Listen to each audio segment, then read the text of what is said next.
Well, ladies and gentlemen, it's a great pleasure to be here and to be able to help this new initiative in its very first big occasion.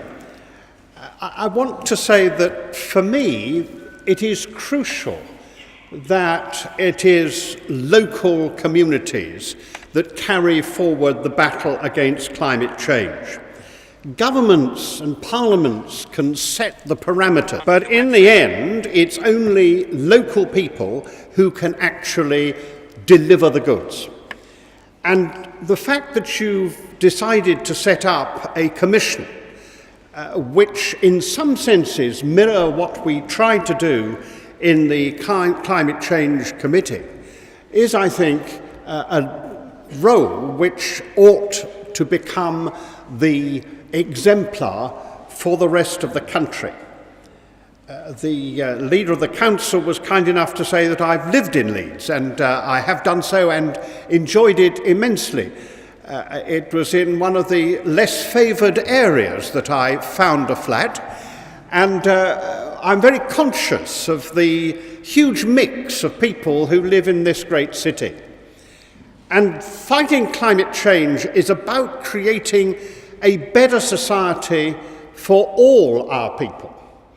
And the first and most important element in your commission is to make sure that it is genuinely collaborative, as the leader has said, and genuinely seeks not to make division, but to create unity.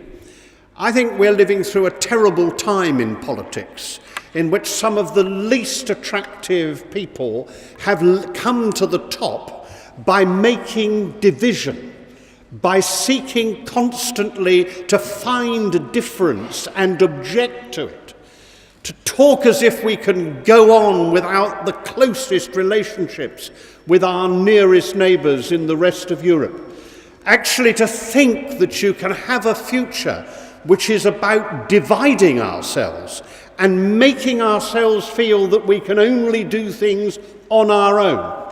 I want to say that we have to do things together, and that the one bit of activity I find unacceptable among some of those I work with is when they try to make division, when they try to say, well, my party is better than that party on this. I don't care where you come from.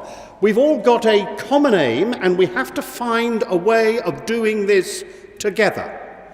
And your commission is remarkable in the fact that you have started from that position. The second thing is that you are going to be independent and give independent advice. Now, I have to say, I heard with great interest the leader saying how pleased she was to have that independent advice.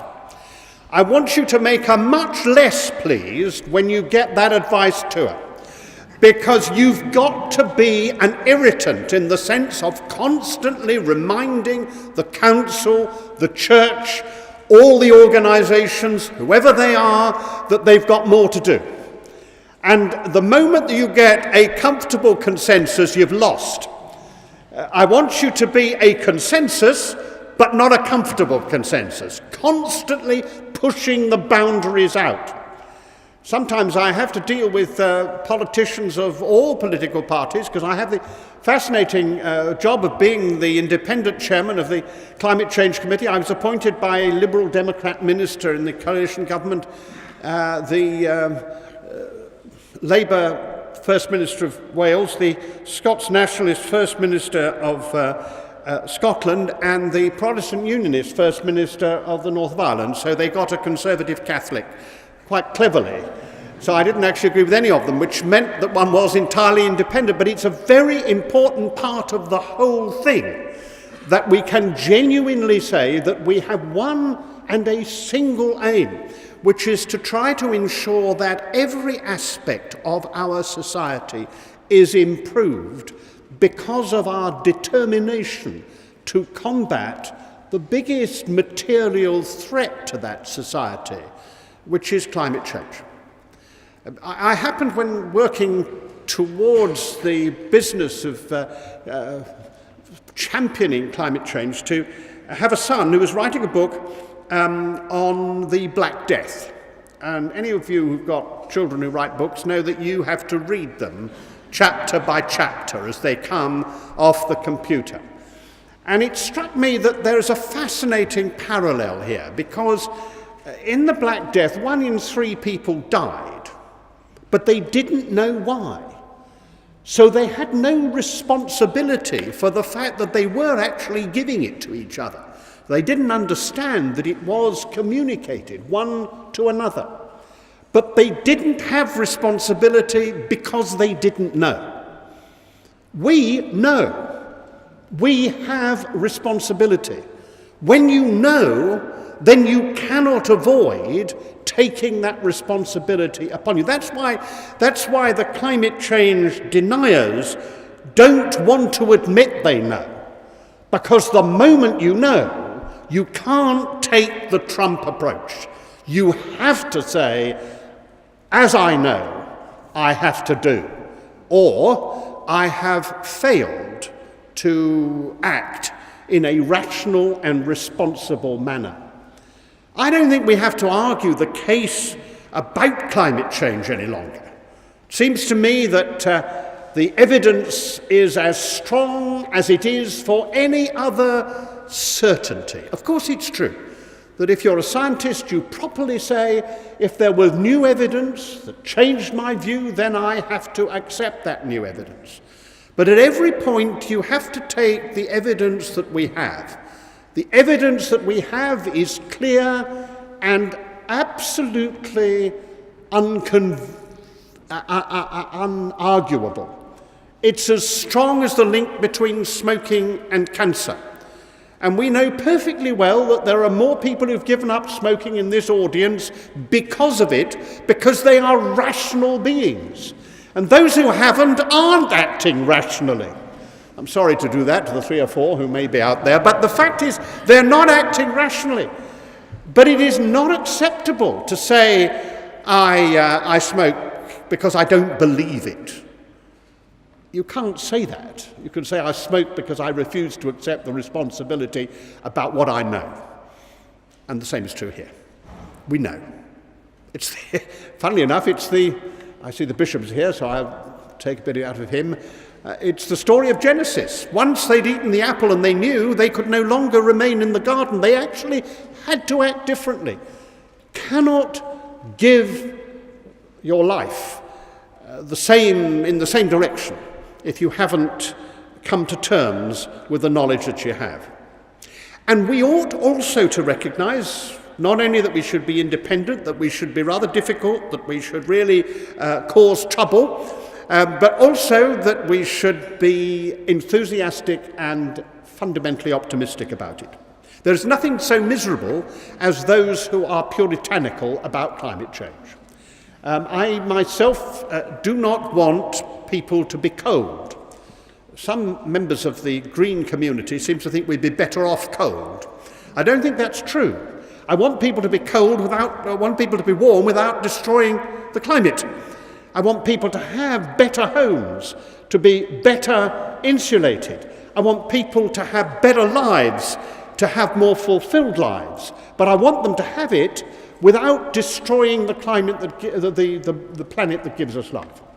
And we must be positive and optimistic.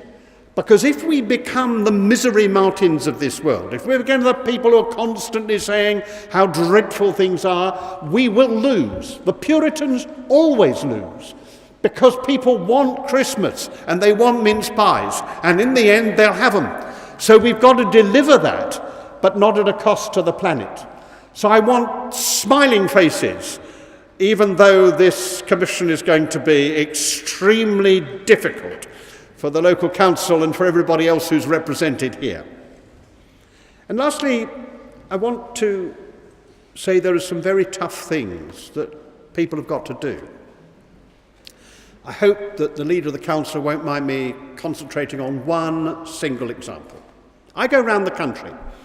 I see the most terrible housing going up by companies who should be ashamed of themselves at building houses that we've got to retrofit within 10 years because they are so unacceptable as far as energy saving is concerned.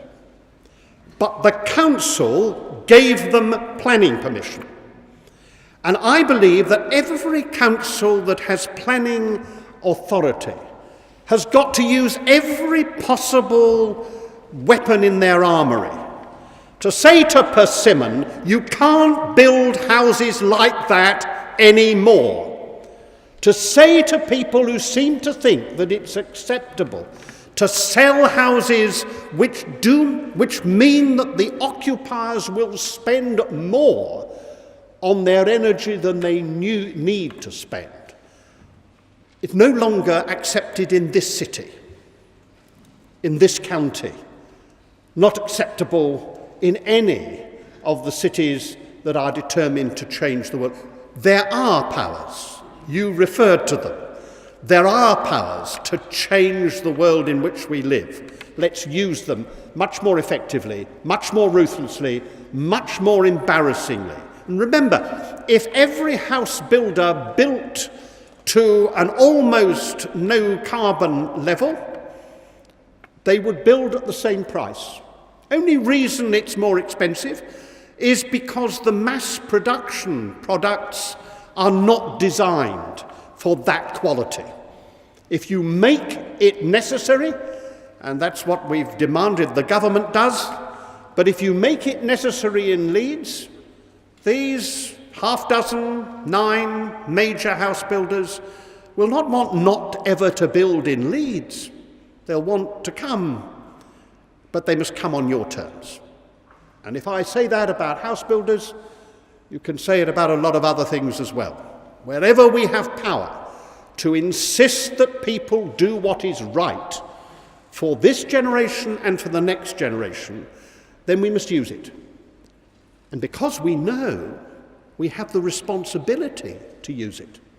And if we don't use it, then we carry a very, very big burden, because we've let not only the next generation down, but our own. Because climate change isn't something that's happening tomorrow. It's happening now. Now, I hope very much this will be a huge success. It's a remarkable audience of people from all sorts of interests in this great city. I'd like to keep in touch with you. If you want to keep in touch with me, then my Twitter is @LordDeben. I always like sane people to join, because there are quite a number of others who believe that trolling is an activity which they enjoy. And so I like a few who can anti-troll, so please join. And above all, please continue your commitment to making Leeds the lead city on climate change. This is a great initiative. I'm very proud and honoured to have been invited, and I wish you the very best of good fortune to become irrepressible, very, very irritating, but hugely successful.